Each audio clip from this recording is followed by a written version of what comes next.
आज question number 61 से हम लोग देखेंगे 10th क्लास के विद्यार्थियों के लिए जिनका बोर्ड एग्जाम 2026 में होने वाला है।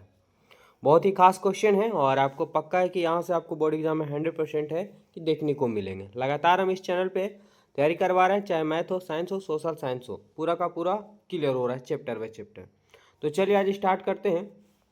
एक्जैक्ट नंबर अगर आप 10th क्लास के विद्यार्थी हैं तो वीडियो में बने रहिएगा और आंसर पता है तो कमेंट कीजिए, नहीं पता है याद कर लीजिएगा क्योंकि एग्जाम में 100% यहाँ से देखने को मिलने वाले हैं। सवाल है कि आधुनिक आवर्त सारणी में कुल कितने आवर्त होते हैं? कुल कितने आवर्त होते हैं? बिल्कुल आप लोग पीरियोडिक टेबल पढ़ चुके होंगे, तो इस टाइप का पीरियोडिक टेबल होता है जिसमें आपको बताने हैं कि कुल कितने आवर्त होते हैं। ठीक है, कितने आवर्त होते हैं चलिए फटाफट से बताइए। अगर ऑप्शन आप लोग बी बताए हैं तो बिल्कुल सही, 7 आवर्त होते हैं। कितने आवर्त होते हैं? सावर्त, यानी रोज होते हैं। कितने होते हैं? तो 7 होता है। अगर बात करें वर्ग का तो वर्ग 18 होता है और आवर्त कितने होते हैं? 7 होते हैं। कुल तत्वों की संख्या तो 118 होती है। किसके द्वारा पीरियोडिक टेबल बनाया है? तो देखिए मेंडलीव का योगदान है, लेकिन मोसले के द्वारा भी वर्तमान में चल रहा है, जो परमाणु संख्या पे मूलक होते हैं, परमाणु संख्या के। अगला सवाल है हमारे पास क्वेश्चन नंबर 62 है। क्या दिया गया है कि प्रकाश संश्लेषण अंगक है? किसका है? प्रकाश संश्लेषण अंगक है हरित लवण, पत्ती, क्लोरोफिल, क्लोरोप्लास्ट। क्या होगा राइट आंसर? तो देखिए सभी को पता होगा कि प्रकाश संश्लेषण प्रक्रिया जो होती है केवल पेड़ पौधे में, हरे पेड़ पौधे में होती है। और यह जो होता है क्यों? क्योंकि उसमें पेड़ पौधे में क्या पाया जाता है? क्लोरोप्लास्ट नामक पाए जाते हैं, जिसके कारण से प्रकाश संश्लेषण अंगक भी से कहा जाता है। ऑप्शन यहाँ पे डी राइट आंसर हो जाएंगे। 63 नंबर सवाल है, क्या पूछा है? मानव आहार नाल का सबसे लंबा भाग, मानव आहार नाल का सबसे लंबा भाग कौन सा होता है? क्या बड़ी आंत, छोटी आंत, आमाशय या यकृत होते हैं? क्या होते हैं? तो बिल्कुल आप लोग फटाफट से बताइए, आहार नाल की लंबाई कितनी होती है? इसका आंसर आप लोग कमेंट बॉक्स में बताना। अगर हम बात करें कि सबसे लंबी अगर भाग होता है मानव आहार नाल का, वो होती है छोटी आंत। इसकी लंबाई कितनी होती है, आप लोग का आंसर कमेंट बॉक्स में बताना है। क्वेश्चन नंबर आगे चलते हैं और 65 की ओर। क्वेश्चन नंबर 65 क्या पूछा है कि पौधे में भोजन किस रूप में जमा होता है? पौधे में भोजन किस रूप में जमा होता है? वेरी वेरी इंपॉर्टेंट क्वेश्चन है, ऑलरेडी ये पूछा जा चुका है। ग्लूकोज के रूप में, स्टार्च के रूप में, CO2 के रूप में या प्रोटीन के रूप में? क्या होगा? तो देखिए यहाँ पे राइट आंसर की अगर हम बात कर ले कि पौधे में जो भोजन जो जमा होता है वो स्टार्च के रूप में होता है। किस रूप में? स्टार्च के रूप में होते हैं। ऑप्शन बी करेक्ट आंसर हो जाएंगे। अगर ऑप्शन बी आप लोग बताएं, बिल्कुल सही जवाब है। आगे बढ़ते हैं क्वेश्चन नंबर 65 की ओर। क्या दिया हुआ 65 में कि पीत रस कहाँ से स्रावित होता है? पीत रस कहाँ से स्रावित होता है? तो अग्न्याशय से, आमाशय से, छोटी आंत से या यकृत से? बताइए फटाफट से क्या होगा इसका राइट आंसर। तो पीत रस जो स्रावित होता है वो होता है यकृत से। कहाँ से? यकृत से। ऑप्शन की बात करें तो ऑप्शन यहाँ पे डी हो जाएंगे सही जवाब। चलते हैं अगले सवाल की ओर। क्वेश्चन नंबर हमारे पास 66 है कि ट्रिप्सन एंजाइम का कार्य है। ट्रिप्सन एंजाइम का कार्य, देखिए बार बार क्वेश्चन पूछा गया है, ठीक है। तो आप लोग को बताना है कि ट्रिप्सन एंजाइम का कार्य क्या है। वसा का पाचन करना, CO2 का पाचन करना, प्रोटीन का पाचन करना, इनमें से कोई नहीं। 66 नंबर सवाल का आंसर ट्रिप्सन। ठीक है, तो ये देखिए इसका राइट आंसर की बात करें तो ट्रिप्सन जो है इसका मुख्य रूप से काम होता है प्रोटीन का पाचन करना। Option C correct answer.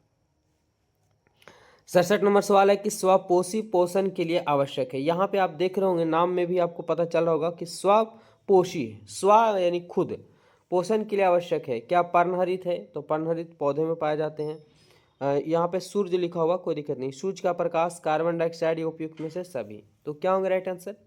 देखिए यहाँ पे अगर बात करें स्वपोषी जो प्रक्रियाएं होती है वो हरे पेड़ पौधे में होते हैं और हरे पेड़ पौधे में प्रकाशन प्रक्रिया तभी हो पाएंगे जब उसमें पर्णहरित होगा, सूर्य का प्रकाश होगा, CO2 होगा, इन उपयुक्त में से सभी। ऑप्शन डी करेक्ट आंसर हो जाएंगे। चलते हैं अगले सवाल की ओर। अगला सवाल है 68 नंबर सवाल है। क्या दिया हुआ है कि प्रकाश संश्लेषण की क्रिया में ऑक्सीजन बाहर निकलता है? वेरी वेरी इंपॉर्टेंट क्वेश्चन है। प्रकाश संश्लेषण की प्रक्रिया में, तो प्रकाश संश्लेषण पता होगा कि पेड़ पौधे में होते हैं, तो ऑक्सीजन कहाँ से बाहर निकलता है? जल से, भोजन से, मिट्टी से या जड़ से? बताइए फटाफट से। राइट आंसर की बात करें, प्रकाश संश्लेषण प्रक्रिया में ऑक्सीजन बाहर निकलता है। क्या होगा राइट आंसर इसका?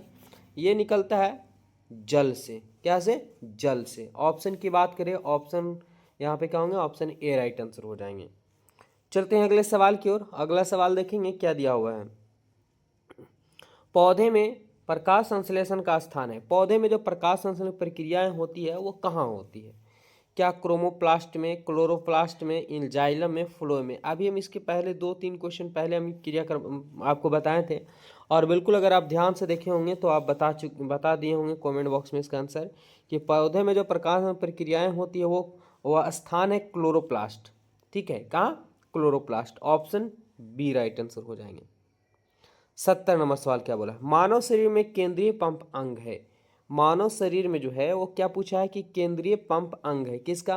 वृक्क है, हृदय है, फेफड़ा है, यकृत है। 70 नंबर सवाल का आंसर। तो अगर बात करें कि मानव हृदय में जो केंद्रीय पंप का काम करता है वो हृदय करता है, क्योंकि यहीं से खून जो है शरीर के विभिन्न भागों में पंप करता है। ठीक है, जिसकी वजह से शरीर के विभिन्न अंगों में खून का स्राव होता है। Option B. 71 नंबर सवाल है। अभी तक हमारे चैनल से आप लोग नहीं जुड़े हैं तो चैनल को सब्सक्राइब कर लीजिए, साथ ही बेल आइकन दबा लीजिए, तब जब भी वीडियो डालूँ तो पहला नोटिफिकेशन आपके पास जाए और आप अच्छे ढंग से तैयारी कर पाएँ। ठीक है, जो भी क्वेश्चन पढ़ाएंगे चुनिंदा क्वेश्चन पढ़ाएंगे जो आपको एग्जाम के रिलेटिव होगा और एग्जाम में 100% देखने को मिलेंगे। मानव शरीर में कितने वैश्म होते हैं? है ना, वैश्म होते हैं। चलिए बताइए फटाफट से। तो देखिए मानव शरीर में जो होते हैं वो 4 होते हैं। दायां बायां लिंद और दायां बायां निलय होते हैं। कितने होते हैं? 4 होते हैं, याद रखेंगे। सांप में 3 होता है।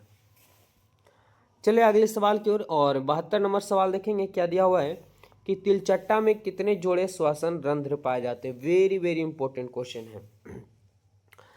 तिलचट्टा में कितने जोड़े श्वसन रंध्र पाए जाते हैं? कितने जोड़े पाए जाते हैं?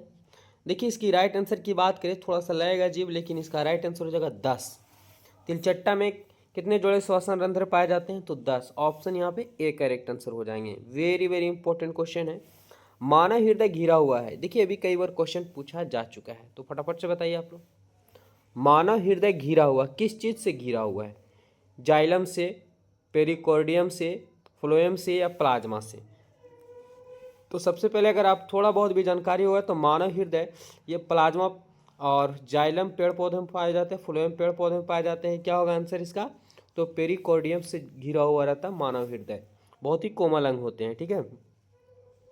ऑक्सीजन का वाहक कौन है? ऑक्सीजन का वाहक कौन है? यानी हमारे शरीर में जो ऑक्सीजन होता है उसको शरीर के विभिन्न भागों में पकड़कर कौन लेके जाता है?